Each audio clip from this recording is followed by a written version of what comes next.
저는 평범한 집에서 자라왔어요. 부모님의 소득도 평균 수준인데 부모님이 엄청 절약을 잘하시는 스타일이라 모아둔 목돈이며 투자 개념으로 보유하고 계신 부동산은 조금 있어요. 어렸을 때는 집이 가난한 것도 아닌데 모든 부분에서 절약하시려는 부모님을 보고 유난이다 생각한 적도 있지만 커서 보니 부모님이 노후를 위해 현명하게 살아오셨구나 하는 생각이 들어요. 남편은 성격도 저랑 잘 맞고 다정하고 직업도 나름 안정적입니다. 공무원이에요. 엄청나게 매력적이고 잘생겼다는 아니지만 외모도 제 취향으로 괜찮게 생겼고 배려심 많은 모습이 좋았어요. 딱 한 가지 빼고는 다 마음에 들었죠.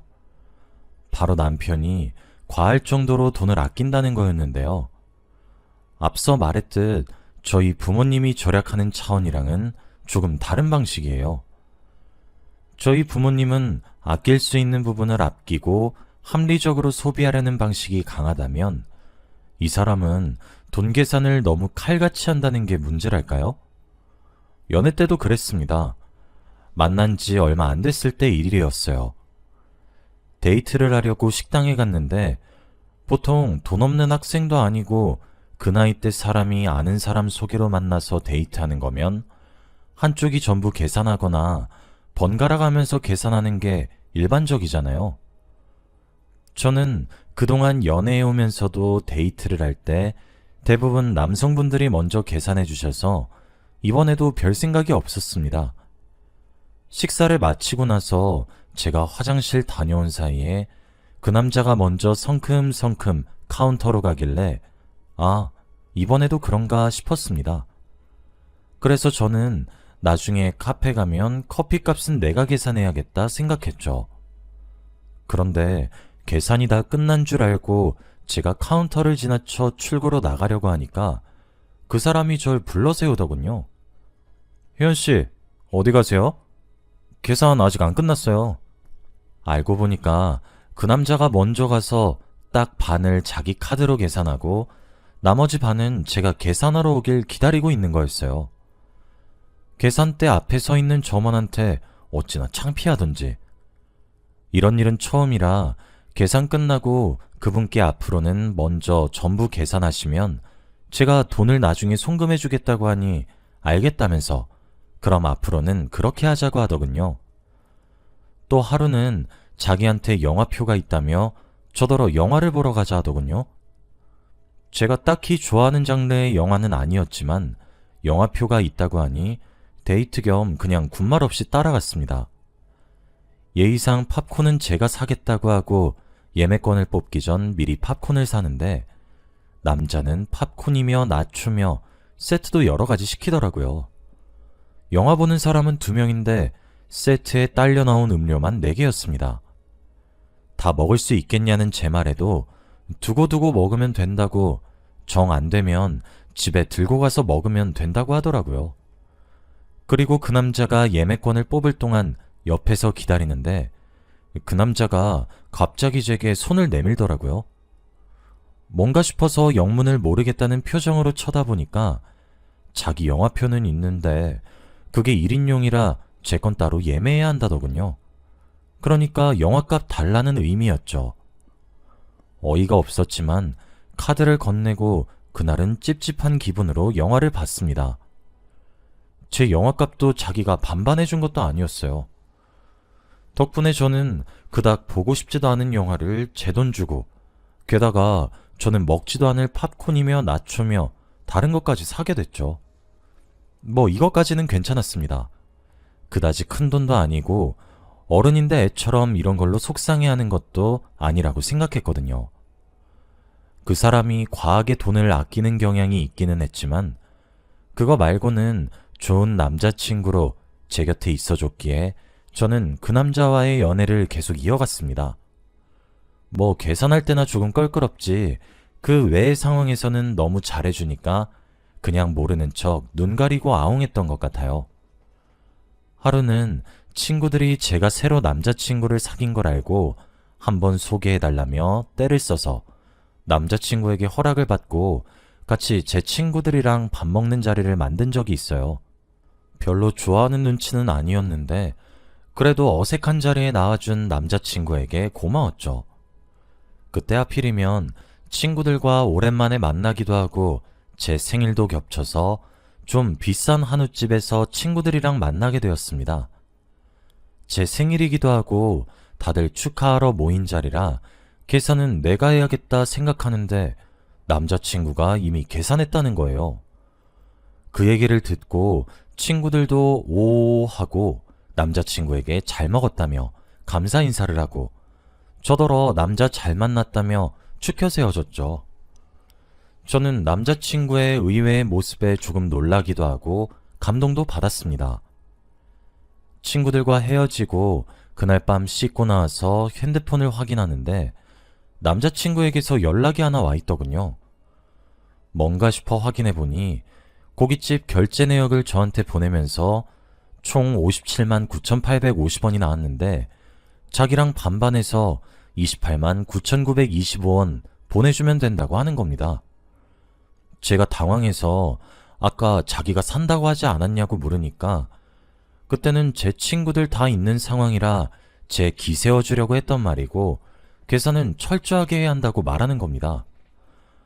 어이가 없어서 그 사람이 알려준 대로 돈을 송금하니까 다시 카톡이 오더군요. 5원 빠졌는데 생일이니까 봐줄게 하고 장난스러운 표정의 이모티콘과 함께 보낸 카톡이었습니다. 너무 작은 단위이다 보니 송금 과정에서 제가 까먹고 그냥 보낸 것 같은데 그런 식의 메시지를 보니까 진짜 5원까지 보내라고 돌려 말하는 카톡인지 아니면 자기가 센스 있다고 느끼는 건지 조금 당황했습니다. 그 일로 조금 마음이 상해서 남자친구에게 솔직하게 털어놓았습니다. 솔직히 사귀는 사이에 이런 식으로 돈 계산하는 거 좀 이해가 안 가. 난 친구들 만날 때도 이렇게 돈 계산 안 해. 서로 사주려고 하지. 내가 너한테 다 사달라고 하는 일도 없을 텐데 꼭 이렇게까지 해야 해?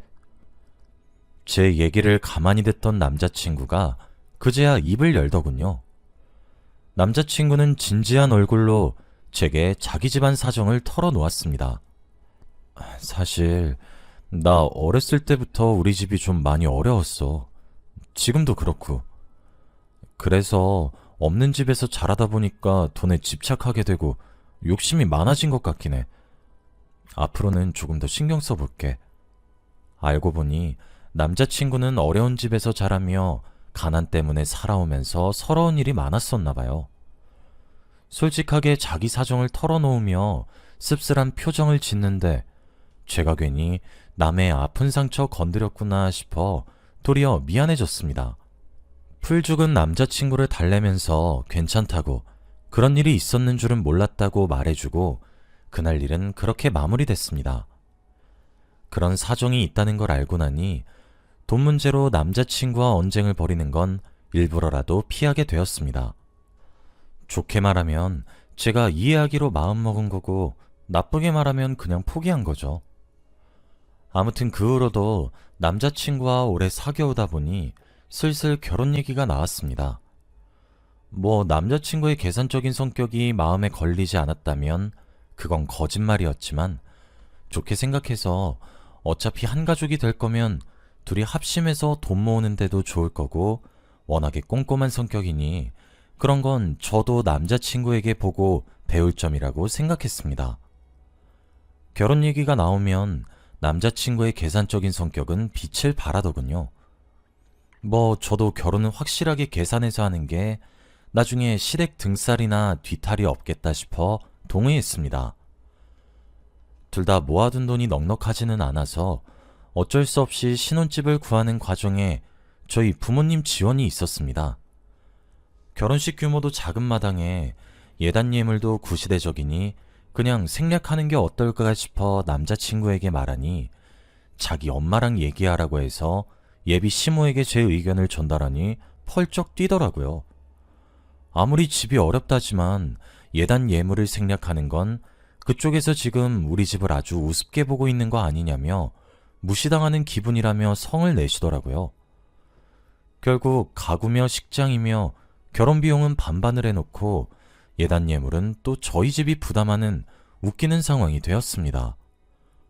그래도 저희 부모님은 한 식구 될 사이인데 이런 걸로 처음부터 사돈 섭섭하게 하면 자기 딸 시집살이 힘들어질까봐 걱정되셨는지 별말 없이 다 준비해 주셨더라고요. 우여곡절 끝에 저는 그 사람과 결혼을 하게 되었습니다. 결혼하면 아예 같이 살게 되는 거니 남편이 된 그 사람의 과한 절약 정신이며 돈 욕심이 저한테도 좋은 쪽으로 작용할 줄 알았어요. 그런데 남편은 가족이라도 얄짤없다는 식으로 굴었습니다. 보통 제 주변 부부들을 보면 크게 두 가지로 나뉘더라고요. 남편이 아예 월급 통장을 맡겨서 아내가 돈 관리를 하는 집, 아니면 둘이 같이 벌어서 각자 일정 부분 생활비를 부담하고 나머지는 알아서 하는 식, 이렇게요. 그런데 저랑 남편은 달랐어요. 남편 성격이 그렇다 보니까 남편이 월급 통장을 저한테 맡기는 건 아예 기대도 안 했습니다. 그래서 둘이 생활비를 같이 부담하는 게 낫겠다. 이 정도면 남편도 공평하다고 생각하겠지 싶었습니다. 그런데 이 남자의 공평은 어떻게 생겨먹은 건지 결혼한 사이인데도 생활비도 각자 그때그때 자기가 필요한 건 자기 돈으로 사자고 하는 겁니다. 그래서 제가 만약 둘이 같이 필요한 건 어떻게 할 거냐 물으니 그때마다 반 나눠서 계산하면 되지 않냐고 하더군요. 어차피 그 똥꼬집 못 이길 걸 알아서 입 아플 바에 군말 없이 알겠다고 했습니다. 그랬더니 역시 저랑 잘 맞는다며 자기를 이해해주는 건 저뿐이라며 알랑방구를 끼더라고요. 그것도 그러려니 했어요. 그리고 저희의 신혼생활이 시작되었습니다. 세상에 이런 신혼이 있나 싶을 정도였어요. 보통 길 가다가 아니면 마트에 갔다가 가족이 좋아하는 거 보이면 별 생각 없이 사잖아요. 좋아해 주길 바라면서요. 아니면 피자나 대용량 냉동식품 같은 건 혼자서 다 먹기 양이 많으니까 가족이랑 같이 나눠 먹겠다는 생각으로 사잖아요. 저도 그런 생각으로 남편이 좋아하는 과자를 사와서 소파에 앉은 남편한테 건네주니까 대뜸 저한테 이렇게 말하는 겁니다. 이거 뭐야? 나 이 과자 내 돈 쓰면서까지 먹고 싶진 않아. 너무 뜻밖의 말에 그게 무슨 소리냐고 되물으니까 남편이 이렇게 답했습니다. 이거 마트에서 당신이 사온 거니까 내가 먹으려면 당신한테 돈 내야지. 남편의 말을 듣고 어안이 벙벙해졌어요. 저런 사고방식은 어디서 나오는 건지 도저히 알다가도 모르겠더라고요. 제가 당황해서 그럴 필요 없다고, 그냥 마트 둘러보다 당신이 좋아하는 거라 사왔다고, 돈 받을 생각 없다고 하니까 그제서야 과자 봉지를 뜯어서 와그작 먹는 겁니다. 이런 식으로 남편의 가치관이랑 제 가치관은 너무 다른 게 점점 티가 나더군요. 저는 가족 사이엔 딱딱하게 굴고 싶지 않았는데 남편은 가족한테도 자비 없이 돈 계산을 했어요. 또 하나 생각나는 게 있습니다. 주말 저녁에 다들 외식이나 배달 음식 많이 시켜 드시잖아요. 저희 부부도 주말 저녁에 예능 보고 쉬다 보니 배는 출출한데 집에 마땅히 먹을 게 없어서 배달 음식이나 시켜 먹자 이러고 있었습니다. 당연히 돈은 반반해서 치킨을 시켜서 먹고 있었습니다. 제가 별 생각 없이 날개를 먹는데 남편이 제 손을 찰싹 때리면서 큰 소리를 치는 겁니다. 날개를 2개나 먹으면 어떡해? 그래서 제가 깜짝 놀라 하니 남편이 말을 이었습니다. 치킨에 다리 2, 날개 2이니까 공평하게 한 명당 다리 하나, 날개 하나, 몸통 조각도 반반으로 나눠야지. 당신이 날개 2개 다 먹으면 어떡해?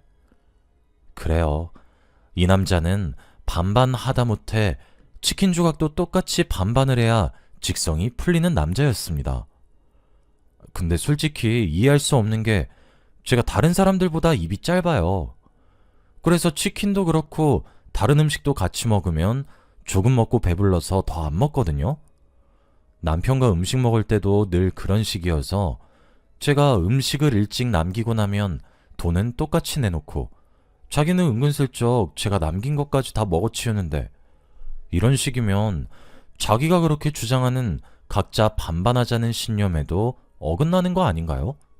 솔직히 자기 집이 가난하다는 것도 다 헐 좋은 핑계 같아요. 가난한 집에서 자랐다고 누구나 남편처럼 돈벌레처럼 굴지는 않잖아요.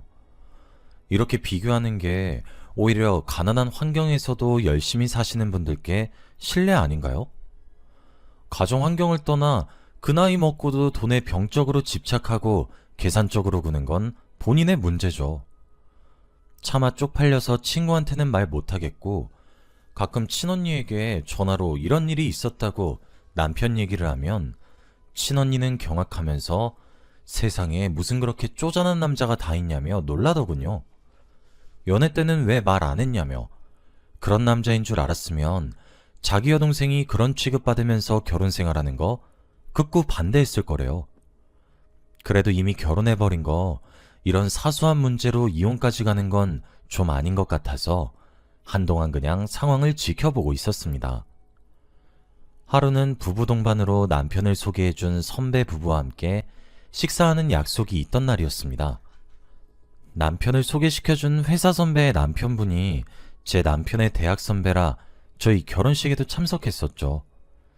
넷이 식사를 하면서 각자 사는 얘기하고 즐겁게 대화를 하는데 제 남편이 잠시 화장실을 간다고 자리를 비운 사이 회사 선배 남편분이 식사 자리는 자기가 계산하겠다고 그동안 제 남편에게 얻어먹은 게 워낙에 많아서 이렇게라도 갚아야 한다고 하시는 겁니다. 남편의 성향을 아는 제가 의아해하며 그런 일이 있었냐고 반문하니까 그분이 전부 얘기해 주시더군요. 알고 보니 남편은 친구나 선배를 만난다 하면 그 자리는 전부 자기가 계산했다고 하더군요. 그게 하루 이틀도 아니고 대학 다닐 시절부터 늘 그랬대요. 계속 얻어먹기만 하면 좀 그래서 하루는 그냥 더치페이 하자고 하니까 남편이 이 나이 먹고 친구 사이에 쪼잔하게 더치페이 하면 기가 안 산다고 말버릇처럼 그렇게 말했다는 겁니다. 저한테는 처음 만났을 때부터 단 이런 단위까지도 칼같이 더치페이를 요구했으면서 뒤에서는 대인배인양 만나는 자리마다 자기가 결제하고 다녔다는 사실을 아니까 어이가 없는 걸 넘어서 화가 치밀더군요. 남편에게 저는 대체 어떤 의미였나 싶기도 하고 누울 자리 보고 발뻗은 건가 진짜 이기적이고 간사한 사람이다 라는 생각밖에 안 들더라고요. 남편이 화장실에서 돌아오고 저는 간신히 화를 참으며 선배 부부와 헤어지기 전까지 예의 바른 모습을 보였습니다. 그리고 그 후부터 저도 남편이랑 똑같이 굴기로 마음먹었어요. 아예 정신 차리게 해야겠다 싶어서 처음부터 세게 나가기로 결심했죠. 당장 은행에 가서 돈부터 찾았습니다. 저희 결혼할 때 가구며 집이며 남편이 부담한 비용만큼 딱 돈을 찾았어요. 웃긴 게 결혼 당시에 종류별로 액수를 계산해둔 수첩이 있어서 정확하게 돈을 준비할 수 있겠더라고요. 그래서 하루 날을 봐서 남편 옷이며 짐을 장기 해외여행용 제일 큰 캐리어에 최대한 담아 현관문 밖에 내놓은 뒤 집 비밀번호를 바꾸었습니다. 그리고 돈을 송금하고 우리 결혼할 때 집이며 가구며 당신이 부담한 비용 그대로니까 이거 받고 이제 내 집에서 나가로 문자를 보냈습니다. 거기에다가 추신으로 그래도 가족이니까 감가상가까지는 계산 안 했다고 이만하면 당신이 그렇게 사랑하는 공평에 가깝지 않냐고 남겨놨죠. 문자를 보내고 얼마 안 있어 남편에게 전화가 왔는데 전부 무시했습니다. 남편이 퇴근할 시간쯤 되니 문 밖에 나와 있는 자기 짐을 확인한 건지 문을 쾅쾅 두들기면서 문 열라고 뭐 하는 짓이냐고 소리치더군요. 거기에 대고 한마디 해줬습니다. 뭐가?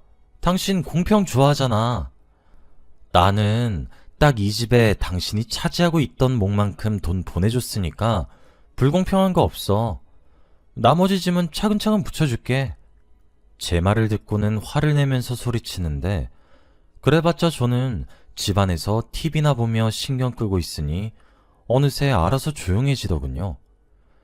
그때가 한겨울이었는데 추워서 아마 시댁으로 갔거나 한 것 같았습니다. 그리고 제 폰으로 다시 문자가 오더군요. 이대로 자기랑 이혼하자는 거냐고 묻더라고요.